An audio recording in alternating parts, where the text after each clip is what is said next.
Setbacks are temporary, but comebacks, they're legendary.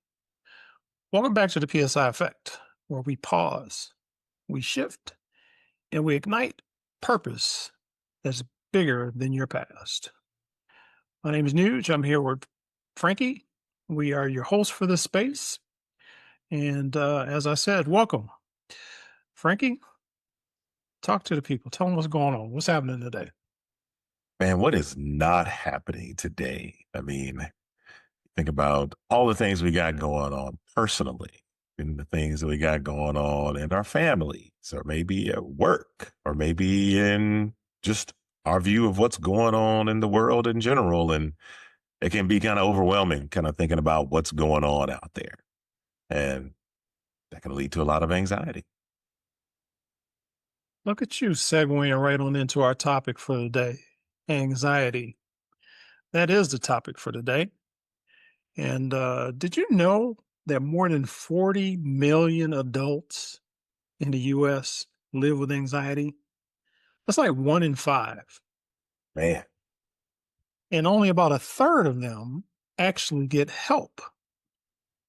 And that's from the National Institute of Mental Health. So 40 million adults and 1 in 5 suffer from anxiety. You know, I bet a person who's listening to this right now who suffers from anxiety feels like it's more like 1 in 1, right? Because right. they got it going on. It's just it's personally hitting them as we speak. But yeah, I found that very interesting that there were so many people who suffer from anxiety, and as you mentioned, so many outside sources that play into that, right? Absolutely. So, um, but the other part of that is, I think about like, how do you know if it's actually anxiety or if it's stress, right? Because there's a lot of what we deal with every day is, can create stress in our lives. And how do you, really determine if that is actually stress or if it is anxiety? Man, well, disclaimer alert, I am no medical professional by any stretch of the imagination, but it, I don't know. I think that even begs the question is there a difference? What is the difference between stress and anxiety? Well, I'm glad you asked that question. Yeah. All right. Well, enlighten me. Glad Drop you it on me. asked. So listen, so going back to the National Institute for Mental Health, they say that stress is your body's short-term response to a demand, like a deadline, traffic, or a hard conversation, right? Mhm. It can motivate or it can pass. And then the excuse me, um, the American Psychiatric Association says that anxiety is a persistent worry, a fear, or unease that sticks around even when there's no real immediate threat. So the breakdown is, stress Hmm. comes from something, and then anxiety can come from nothing. Stress usually ends, anxiety loops. Stress Interesting. says now, and anxiety says, what if? Hmm. So putting it, framing it in those terms is quite interesting because to me, and thank you for that definition because that makes total sense. And with those definitions, it seems as though repeated stress could morph itself into anxiety. You think about it as like, all right, I have this stimulus. Let's say it's my job, and there's some things happening at my job, and they're stressing me out. And that stress continues for an extended period of time, because it is being caused by the job. But even once that stress stimulus is gone in the job, I could still have worry about, the state of affairs, worry about, am I going to have a job? Worry about, is that stress going to come back? So is that then meet the criteria for the anxiety definition?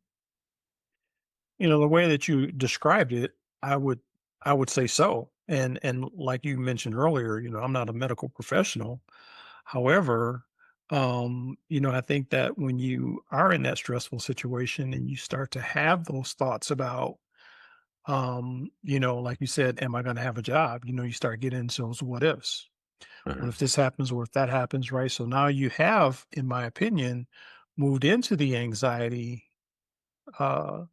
into an anxiety state because now you are questioning, um, you're using the what if statements of things that may or may not even happen, right?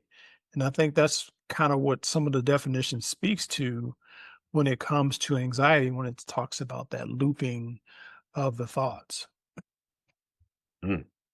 I mean, that just sounds like a really vicious cycle that's hard to break out of if you get into that sort of endless loop of what if. I mean, I've gone down those rabbit holes just, you know, thinking about stuff. I wouldn't classify it as anxiety, but I can, just in daydreaming as a way to kind of create a frame of reference, I can see how you can go down a rabbit hole very easily.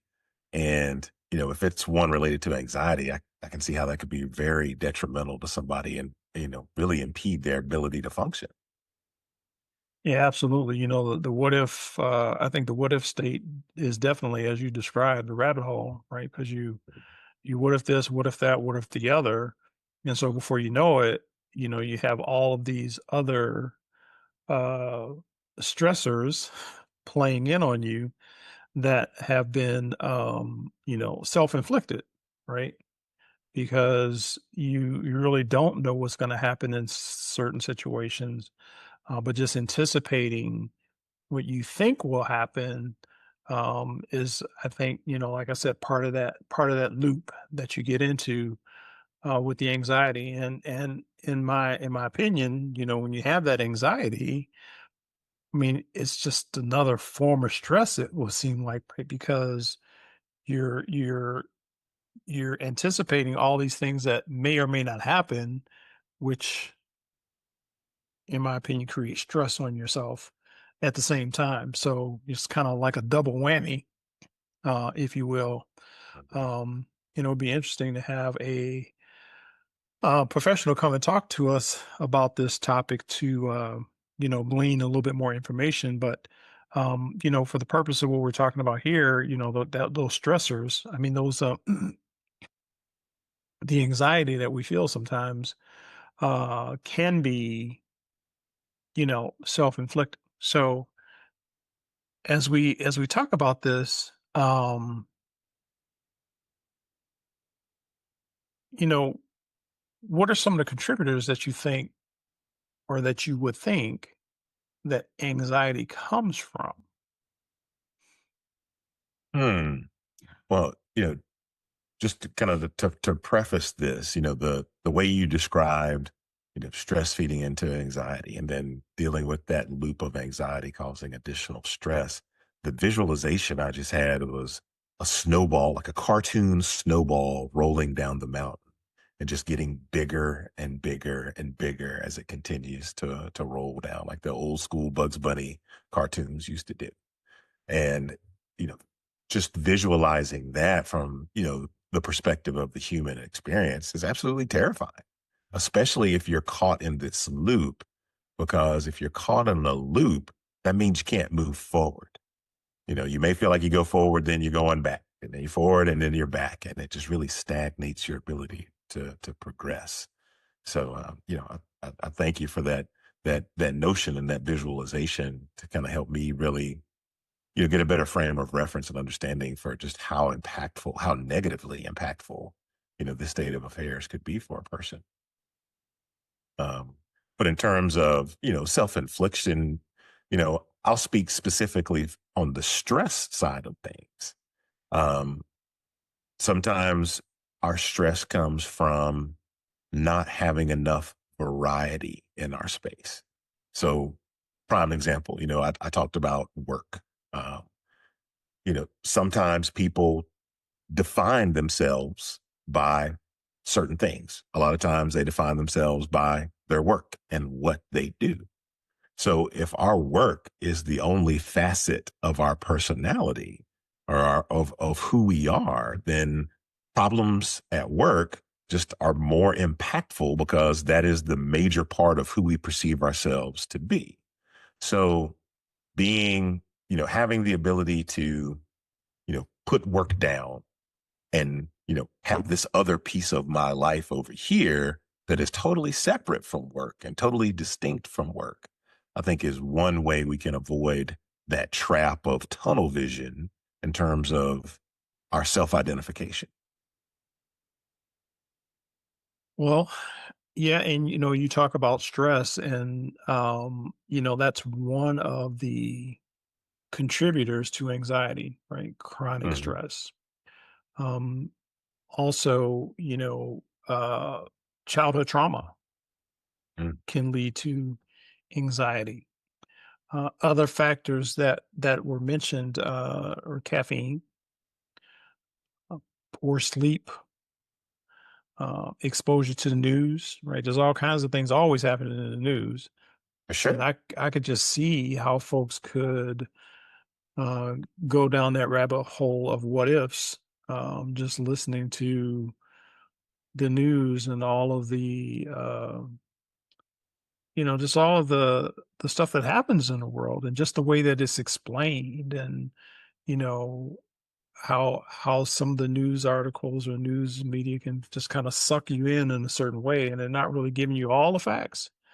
They just give you enough to just kind of get that engine revving. And I think people just, their interpretation of what they hear or what they see in the news, can bring about stress and anxiety. And then you mentioned work, burnout can cause anxiety, financial insecurity. I know when I think back over my early days, and being in uh having financial difficulty, that's very stressful, but it also creates anxiety. What am I going to do if that $5 doesn't cross my hand by Friday, right? Right. That can cause anxiety as well. And then also, one of the other things that I just wanted to mention that was listed here is the fear of failure. And I think Oh, that that's man. a yeah, I think that's a very real fear. That's a very real fear that people have, and it can cause anxiety, but definitely stress as well. So, those are some of the contributors to anxiety. And then you have the physical cues, right, of anxiety. And there are probably some that you could probably imagine: racing heart, tightness in your chest, insomnia, you can't sleep, or you're always tired and tired from doing absolutely nothing, right? Mm. Um, so it's like your body knows sometimes before your brain admits that you have anxiety going on. Yeah, absolutely. Absolutely. And, going back to some of those things that you mentioned, um, you know, as you were going through some of those things that contribute to stress and anxiety, I was thinking, well, how could a person be empowered in this situation to, cause a shift, to be able to shift the situation if they find themselves in this space? And it seems like, you know, some some habits and some habitual behavior modification could be one of the ways that we're able to short circuit that loop and keep it from happening, like trying to have a better discipline around sleep habits, better discipline around your caffeine intake. I know sometimes I'm guilty of that. If I don't have my cup of coffee in the morning, I'm a totally different person by 10 a.m. Um, granted, I only drink one cup of coffee, but I have other caffeinated drinks throughout the day, and it definitely impacts my behavior, my mindset, things like that. So, and that's not to, saying some habitual behavior adjustment is not to belittle the I don't want to make it sound like I'm trying to belittle the impacts of what anxiety is, because I think a large contributor to anxiety and the negative impact it has on people is when you try to open up to someone like a close friend or a family member and they say, well, oh, it's all in your head. You need to get yourself together. And that seems like it's one of the most detrimental things that someone could say to another person who's going through those types of things. Yeah, and I just want to mention too, to our audience that, a lot of times I think people tend to view anxiety or even stress as a weakness, right? And I don't think that it's a weakness. I think it is in a lot of ways, and we don't even recognize it. I think it's just a cry or a call for help. Like something else maybe going on that we don't even realize, we don't recognize, right? Mhm. There's a guy by the name of Dan Millman. He's a old school um, speaker, right? Self-help speaker. And one of the things that he quoted was that you don't have to control your thoughts. You just have to stop letting them control you. Right. And I think that speaks to the rabbit hole you're talking about, because you can get onto a thought and your mind just goes and goes and goes and goes and the what if questions and so forth and so on. And before you know it, 2, 3, 5 minutes later, you so far down the road on what ifs. And the very first what if, nothing has happened yet. Right. So you talk yourself into, excuse me, I believe you can talk yourself into some of the anxiety that you feel just because you do have those thoughts that are just, got you in that loop, and it's just, controlling where you are at the moment, controlling your state of being at the moment. So I just like that quote, right? You don't have to control your thoughts. You just have to stop letting them control you. And I mean, I love that quote as well. And at the same time, that that defines a what and an outcome, but it doesn't suggest the how, you know, the procedure of how to get from, okay, I'm on the, if you think of it like a whirlpool, I'm on the precipice of this whirlpool about to get pulled down into the funnel, you know, how can I get from the edge of that whirlpool to keep from going down into it back out to stable waters, for lack of a better term? Well, you know, you're just all in my head today, Frankie. I don't know how you do it, but you're just all in my head today. So, some of the suggestions for how to deal with anxiety is one is movement. Just 15 minutes of walking can drop anxiety symptoms by up to 20%. Just 15 minutes 15 of walk. minutes. Mhm. And, it kind of makes sense because, when the weather's nice and you're driving around, or if you're at work, you see people out and they're walking, I'm sure, some people do it for exercise because they just want to move. But it's also a stress reliever. It's also can help with, um, reducing your anxiety. The other thing is meditation. Meditation can help with, um, you know, a calming, have a calming effect on you. And I got to tell you, I do meditate, but in my early days of meditation, and you're trying to quiet your mind, there's still a lot going on up there. There's a Oh, for lot happening. sure. For sure. It's like you're telling yourself, well, I'm trying to relax. I'm trying to meditate so I can reduce all of this, stress and anxiety stuff I have going on. But while I'm sitting there trying to be quiet, my eyes are closed, I'm trying to relax and get to this point, whether it's a guided meditation or not, it's like there's just a lot of stuff going on up there. I can't shut it. It's like, two guys up there in my head, just going at it, fighting at each other, Duking it out. duking it out. Yeah. Yeah. But yeah, but meditation, breathing exercises, um, that one breathing exercise, they call it box breathing, where you inhale slowly for 4 seconds, and then you hold for 4 seconds, and then you exhale for 4 seconds, and then you hold for 4 seconds, and then you start all over again. And let me tell you, I've tried this, and it's not an easy thing, but if you can stick with it, it actually does help to um, relax you some. And I don't know, for me, maybe it was just I was so focused on that 4 seconds, my mind wasn't really thinking about anything else, Right. you know. But that those are some things that they say can help. And also, you had mentioned earlier too, Frankie, about support. Being around people who are, encouraging to you, peer support, um, prayer, and therapy. Let's not forget about that, because that's Absolutely. a very important aspect of helping with any type of mental health issue that you may have going on. So and I want people to know that doesn't mean that you're weak. If you need therapy, it just means that you're making a choice for yourself to do what you need for you to be a better you. Absolutely. So you ask how to deal with some of the anxiety and stress.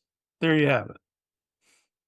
Yeah, I mean, those are all really good tips on how to, kind of try to pull ourselves back from the precipice when we feel like we're about to tip over. But I really like what you said about, therapy and not being afraid to seek out help, because I don't care how strong someone thinks they are, how invincible someone thinks they are. At the end of the day, everybody's going to need some help at some point or another. And there's nothing weak about seeking help to try to get yourself to a better place. Absolutely. I believe in that wholeheartedly. And it's kind of like, business. When folks talk about going into business, when you hear successful business people, they say, don't listen to people who don't have business. They're not in business. They can't help you get into business because they don't know anything about the business, right?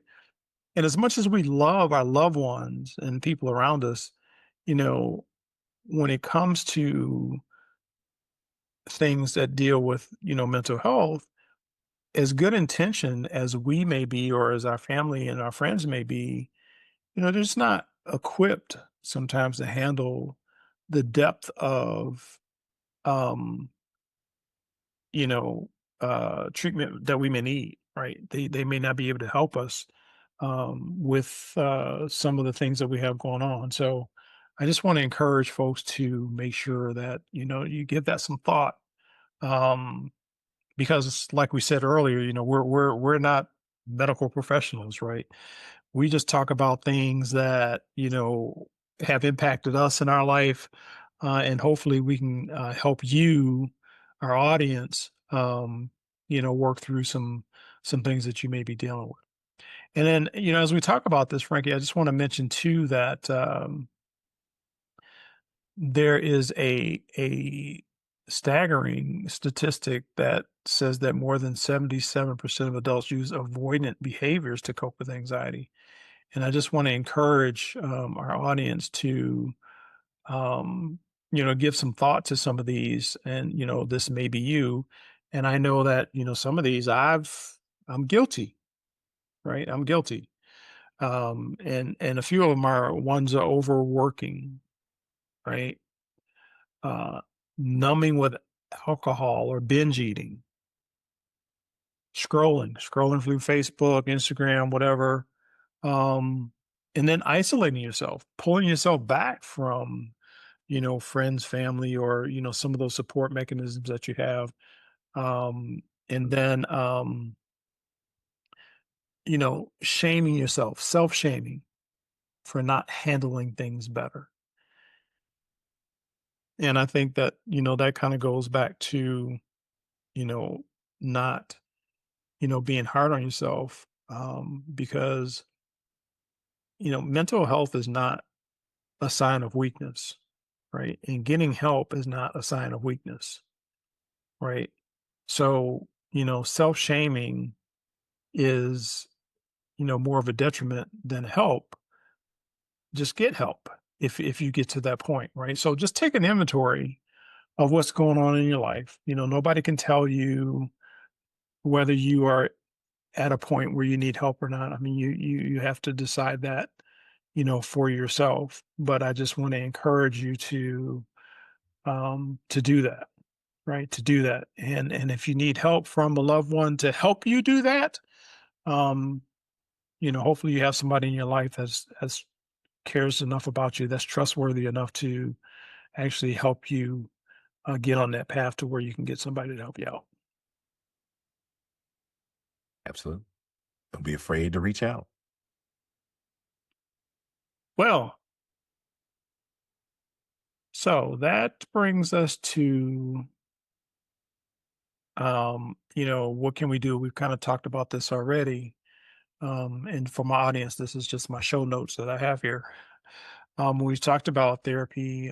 We've talked about, there are online resources that you can go to. I mean, there's a lot of therapy happening online now, so you don't even have to travel to go to anyone. You can do it from the comfort of your home and just do it via Zoom or whatever other platform your therapy provider may have. Um, and then get some sleep. Right, sleep is one of the best things. I can remember I was I remember during COVID, I was living with a cousin of mine, and I was still working because I worked in the health field, but I was still working when a lot of people were not. So I was still getting up every day and going into work. And so I would go to bed at 8:30 in the All evening, right.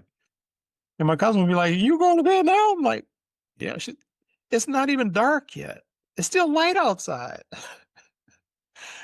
My cousin, of course, retired, didn't have to get up, right? Go to bed whenever she wanted to go to bed. But I was up early because I was at work oftentimes by 5 a.m. Yikes. So, I mean, at work at 5 a.m. And work was a good 45-minute drive. So I say all that to say, sleep is important because, I mean, Lord knows during COVID was stressful. I mean, stressful.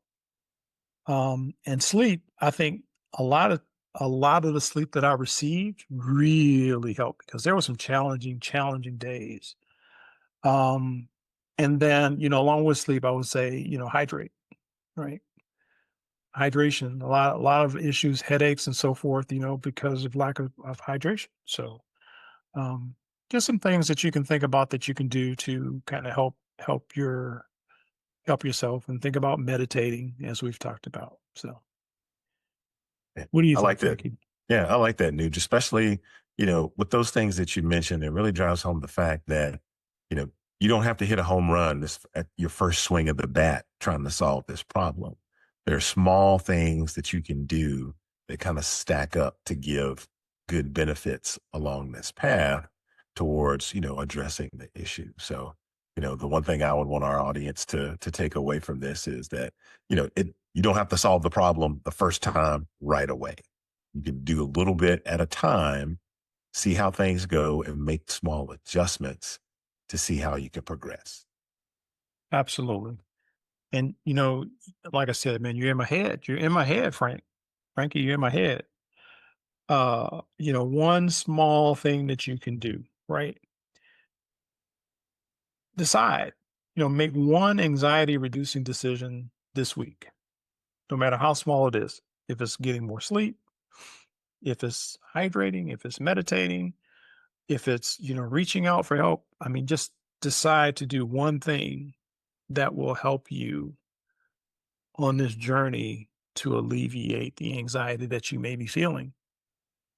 And the other thing that I want to mention is we've talked about this, in previous episodes. We talked about journaling, and sometimes just getting it out, maybe you can't necessarily speak to somebody or you don't feel comfortable speaking with someone right now, but, journaling it out, like what's making you feel anxious, right? And maybe if you get it out on paper or in your journal and then you go back and read it, maybe that will help you understand, what some of your triggers are to help you get past, what's making you anxious. Yeah, that's a good tip. I mean, journaling is helpful on so many levels for so many different things. Yep. So, as you said, Frankie, you don't have to be silent. You don't have to hit a home run on the first swing. It's a journey that you can work on over time. The important thing I think is that you just start to move in that direction, right? You just have to start to listen to yourself, right? Start to um, you know, be good to yourself, right? Right? Be good to yourself.